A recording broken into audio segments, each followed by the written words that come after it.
শুভ সকাল বন্ধুরা, তোমরা সবাই কেমন আছো? দেখো আজকে বাইরেটা পুরো মেঘাচ্ছন্ন। সকাল থেকেই প্রচুর বৃষ্টি হচ্ছে, তাই ভাবলাম আজ তোমাদের সঙ্গে একটু রেসিপি শেয়ার করা যাক। চলো,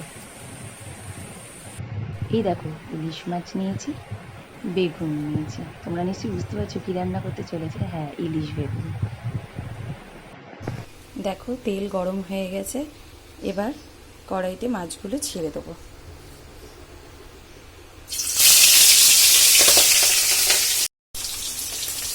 মনে হচ্ছে এক পিঠ হয়ে গেছে, এবার উল্টে দেওয়া। একটু মাছগুলো উল্টে দিতে হবে, হালকা হাতে করতে হবে। একটু নরম মাছ হয় তো ভেঙে যাওয়ার চান্স থাকে।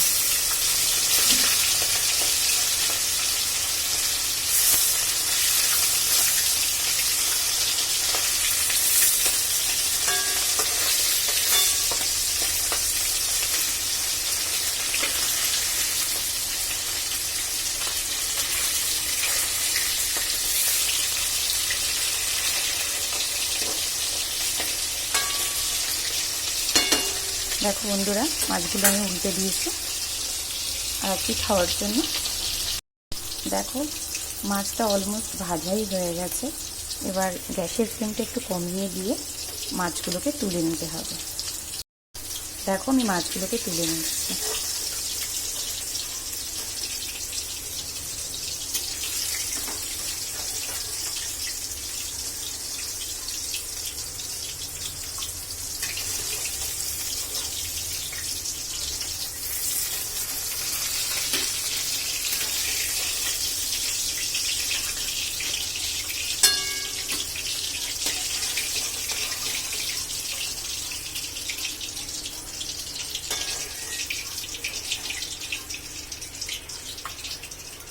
মাছগুলো আমার তুলে নেওয়া হয়ে গেছে, এবার রান্নাটা শুরু করব। মাছ ভাজার পরেও কড়াইতে যে তেলটা রয়েছে তার মধ্যে একটু ফোড়ন দিয়ে দেবো। একটু কালো জিরে ফোড়ন দিয়ে দিলাম।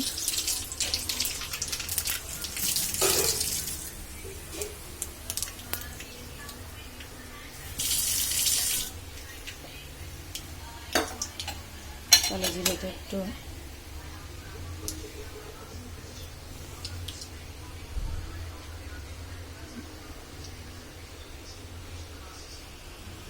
ভাজা ভাজা হয়ে গেল, এবার বেগুন ছেড়ে দেওয়া পালা।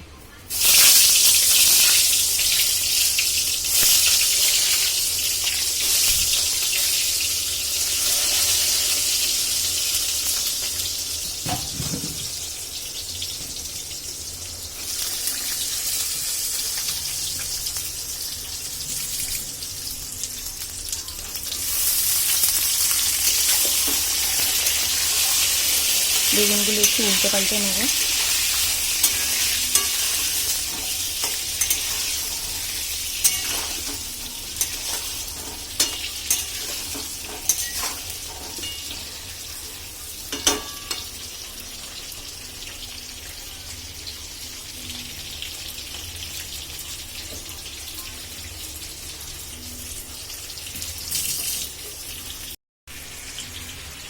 তারপরে দেখো একটা কাঁচা লঙ্কা চেরা রয়েছে, সেগুলি দিয়ে দেবো।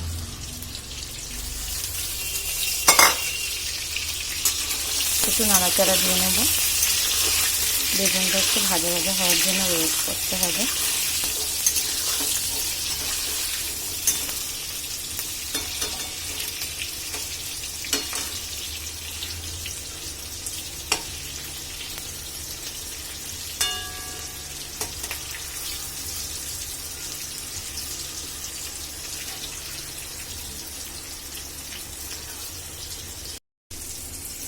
দেখো বেগুনগুলো অলমোস্ট ভাজা হয়ে গেছে।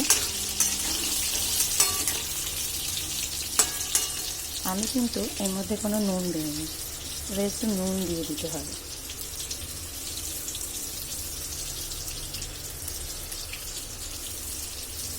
নুন আগে থেকে দেইনি, কারণ বেগুনগুলো নরম হয়ে যাবে, তার একটু ভাজা করে তারপরে লবণ দিতে।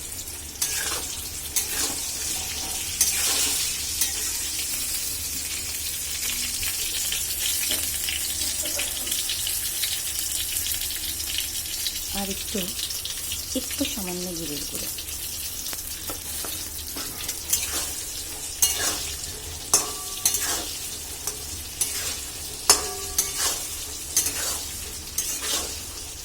জিরের গুঁড়ো দিয়ে একটু নাড়াচাড়া করার পরে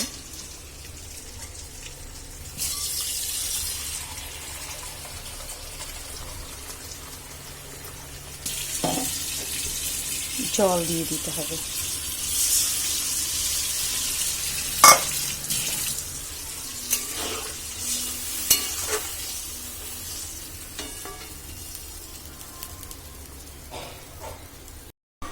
জল দেওয়া হয়ে গেছে, এবার একটু জলটা ফুটে ওঠার পালা। তারপরে মাছগুলো ছেড়ে দিয়ে একটু ঢাকা দিয়ে দিতে হবে। দেখো জলটা ফুটে উঠেছে, এবার মাছগুলো এক এক করে ছেড়ে দেওয়ার পালা।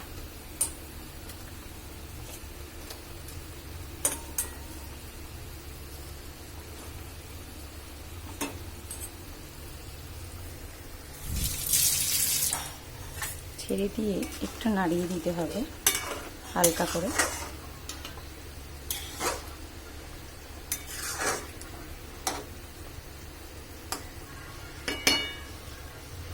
নাড়িয়ে একটু মাছের ঝোলটা ঢাকা দিয়ে দিতে হবে।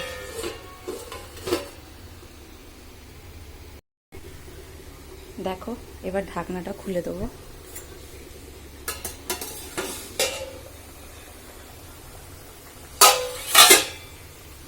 দেখো মাছের ঝোলের কালারটা চলে এসেছে ঢাকনা দেওয়াতে। বেশিক্ষণ ঢাকা দিয়ে রাখা যাবে না, তাহলে বেগুনগুলো গলে যাবে। এখন ঢাকনাটা খোলাই রাখতে হবে।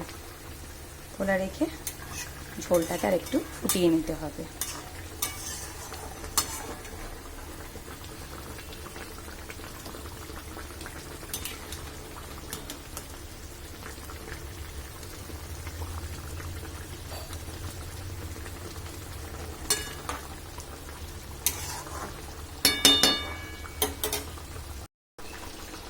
দেখো বন্ধুরা, মাছের ঝোল অলমোস্ট হয়ে গেছে। এবার ঝোলটা নামিয়ে নেব। দেখো বন্ধুরা, তৈরি হয়ে গেল বেগুন দিয়ে ইলিশ মাছ। এই রেসিপিটা খুবই সহজ এবং সবাই জানে, তবু আমি তোমাদের সঙ্গে শেয়ার করলাম।